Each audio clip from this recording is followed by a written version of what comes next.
Le ministre des Finances a présenté hier en Conseil de gouvernement les grandes lignes du projet de loi de finances 2015.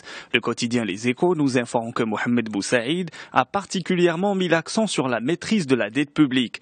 Elle ne doit augmenter cette année que de 0,6% avant d'arriver à se stabiliser l'année prochaine. Pour ce qui est du déficit budgétaire, Boussaïd se veut optimiste, lit-on dans Aujourd'hui le Maroc.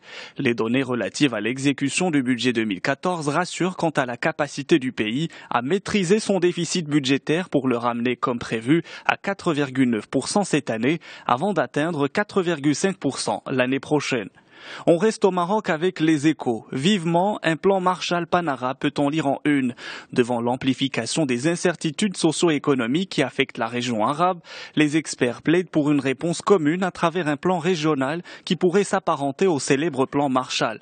Pour les experts, c'est au pays du Golfe de financer ce plan régional. Pour le Maroc, qui semble avoir pris les devants, l'idée est fort intéressante. La Nouvelle Tribune de cette semaine consacre un papier à la Médina de Tanger. Elle se meurt, titre l'hebdomadaire, qui parle d'une longue agonie de la vieille ville. Le plus bel exemple n'est-il pas celui du grand Teatro Cervantes, construit en 1913, fermé depuis longtemps, qui pourrit lentement dans l'indifférence générale, écrit la Nouvelle Tribune.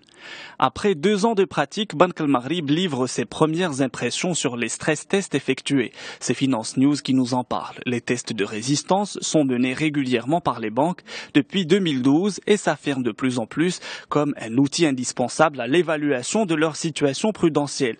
Encadrés rigoureusement par Banque El Maghrib, ces tests concernent toutes les natures de risques et permettent de corriger les vulnérabilités détectées.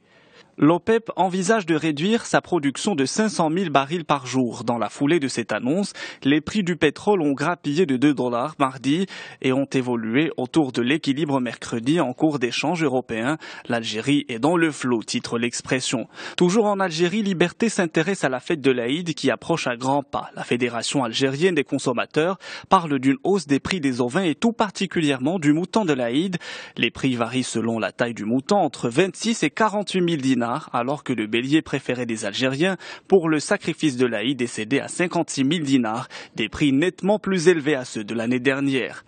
La presse française de ce vendredi revient largement sur le bilan de François Hollande. Le président, qui se voulait normal, vit un quinquennat anormal, écrit Le Monde.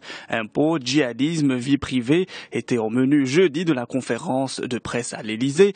Pour cette 4e conférence, le président français a voulu rattraper une rentrée calamiteuse en prenant de la hauteur, estime Libération. Au lendemain de cette rencontre avec la presse, le chef de l'État retrouvera-t-il un peu de la confiance des Français? Élément de réponse dans le numéro de ce vendredi.